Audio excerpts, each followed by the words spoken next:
Hey guys, what's going on? My name is Bridget and welcome back to my channel. Hope you're all having an awesome day wherever you are. And today's video is going to be makeup that is specifically made for money grabs. This is makeup that I didn't want to be too harsh about, but there's certain things that come out that like there is no purpose to it or point to it other than to make some dollars. These are things that aren't, you know, we have a whole bunch of like nudes and everyday stuff. I'm not going to include that type of thing in this video. This is going to be things specifically that do nothing new for the beauty community. They do nothing new like as far as products. This is also things that the brand usually has very similar things to already. And this is just stuff that is attached to certain things that are specifically made to sell it to you with no additional like benefit to you. So let's jump into the video. Hope that made sense.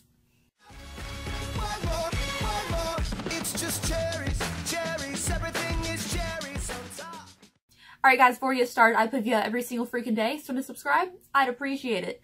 So, I usually do these kind of videos on my other set. I didn't feel like setting that up today, so I'm sorry about that, but let's jump in with the first item, and this is something that's new. This is the Inglot and JLo 70-piece collaboration. When you think of JLo, you don't think of her makeup. I do not. I know you don't, so don't lie. You usually think of her body or her music. You don't think of her makeup. I think of her hair before I think of her makeup. I don't see her as a makeup person. I know she doesn't do her own makeup. There is this video of her swatching, her live swatching her Inglot collaboration. One, it's obvious she didn't know it was in there. And two, there is zero pigment, like none. There is, it's so sad. It's so terrible to watch. Look at this. Look at this. Look at this. Look at. So beautiful. I just don't see her as a makeup person. None of these colors are anything revolutionary. They are kind of JLo, but then again, like any brown coppery eye, I think would be JLo. The colors don't do it for me. The packaging doesn't do it for me. There's no point to this collaboration, and it's literally just to try to sell you stuff. 70 things, to be exact. There is this 4-pan palette that's $50 that is literally in every single palette you own, probably. So, that's the first thing that is totally just there for the money. Alright, next thing is the Chloe Morello and Pixie lip gloss. This thing makes me want to cringe, okay? Ooh! So you think, right? Oh, that's tiny. The only thing you're getting in there is the wand, because the wand still has to come out of that tube, you guys. There's no product in there. That is such a grab just because they wanted to give her a collaboration with something. Maybe they had like mini samples in their lab or something. I don't know, but this is so sad. There is no product in here. It's so tiny. When you pull the wand out, it's probably going to be dry. Like, it's so sad looking. This is such a money grab. You can't tell me you're doing this to give them a nice lip gloss because you would give everybody normal size lip glosses. This is so tiny. It's sad. It was really like, I thought it was a joke at first. Alright, next up is the Kourtney and Kylie Cosmetics collaboration. Now, I know what you're thinking. She just wants to collaborate with her sister. Okay. My issue is, one, the colors. I don't see Kourtney wearing any of that. I don't see much for really, though. And then two, if you took away those Lisa Frank stickers around the pans, you wouldn't want this, right? If you took away the holographic pretty packaging and you just saw the shades by themselves without the little colorful stickers around it, without the pretty box, would you still want it? Because I highly doubt it. It's literally selling you on the packaging and like the sexy girls, like brand photos and stuff. Like it's not doing anything innovative. It's literally just trying to sell you on the packaging and then saying, oh, it's a collaboration with Kourtney, but she's not gonna wear those colors. So I don't know who she's satisfying with this collab except her bank account. Next up is the Laura Lee and Morphe brush set. No one asked for this. We already have like huge makeup gurus pushing the Morphe codes, which I get it. It's your gig. You make money on it. It's fine. Whatever. It's a little annoying sometimes, but no one asked for this Well, I wonder what Alora's favorite 11 brushes are. If they really cared, she would just make a video on it. Instead of, like, making this huge, like, bundle deal of her favorite brushes. It's already cheaper if you just buy the Morphe brushes, like a small set, and then get a couple other ones on the side. It's cheaper. They said it's an $81 value, and it's $54 for the Laura Lee brush set. But honestly, you can get cheaper brushes. It's not like you need to preach and praise whatever Laura Lee loves on Morphe's site, because, I mean, I don't know. I don't think anybody asked for this. It just seems like a big money grab to just attach someone's name to it with products you already have. And the brushes don't even match. Like, they have different handles, different brushes. Like, they don't match.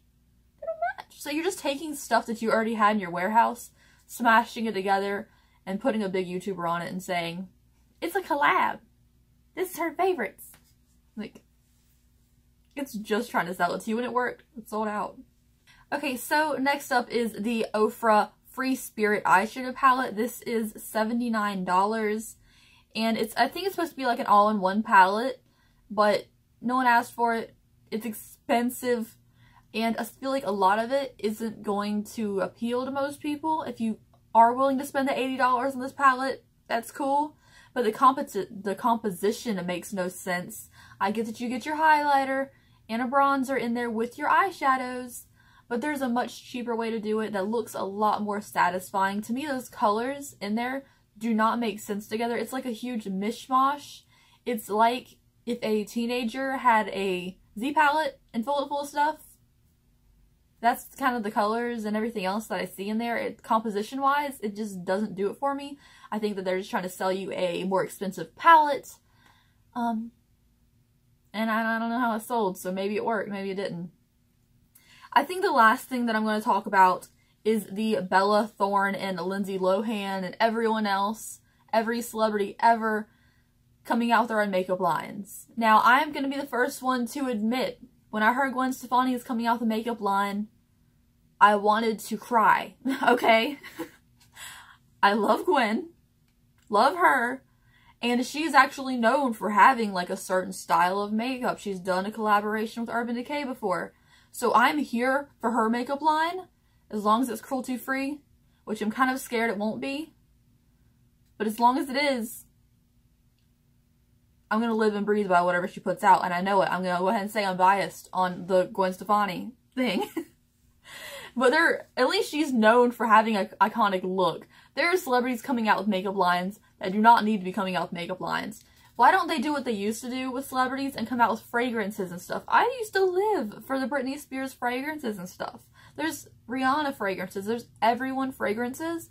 And that's more cool and appealing to me than everyone and their cousin coming out with a makeup line. We do not need a Bella Thorne makeup line. If anything, she's known more for looking like a hot train wreck. Now, I don't think she's hot, but that's what she's known for. And showing too much skin and trying to get out of the Disney shadow and taking it too far and making out with Tana Mojo. That's what she's known for. She's not known for her makeup or her looks. Let's be real here. And Lindsay Lohan, if she had come out with this back in like her prime Mean Girls days, when she was known for like her iconic naturally beautiful red hair and her freckles, and oh, she looks so cute. Maybe then I would have bought it. But like, she's not known for looking good now. If anything, she's known now for committing crimes, drugs, and not looking like she used to. So I don't think we need a beauty line from her. Nothing against Lindsay Lohan. I still love her to death. But like, that's not what she's known for, is makeup. And there's just so many people coming out with makeup lines that I don't understand. Like, it's your money, invest it in what you want, do what you want, make whatever makeup lines you want. I don't care. I don't have to buy it. But like, I don't see the point. It's just another way for people to make money off of you, and just don't be blind to it. Like I said before, there's certain brands and stuff I always get excited for. There's certain people, if they did anything, I'm probably going to be excited about it. But I feel like that's part of the problem. Just because something comes out and it looks pretty, just because something comes out and it has a celebrity attached to it, doesn't mean you have to buy it. Just keep that in mind. Anyways, if you guys enjoyed this video, I know it was probably a short one. I don't really know how long this video is, but anyways, hope you guys enjoyed. I'll see you later. Bye.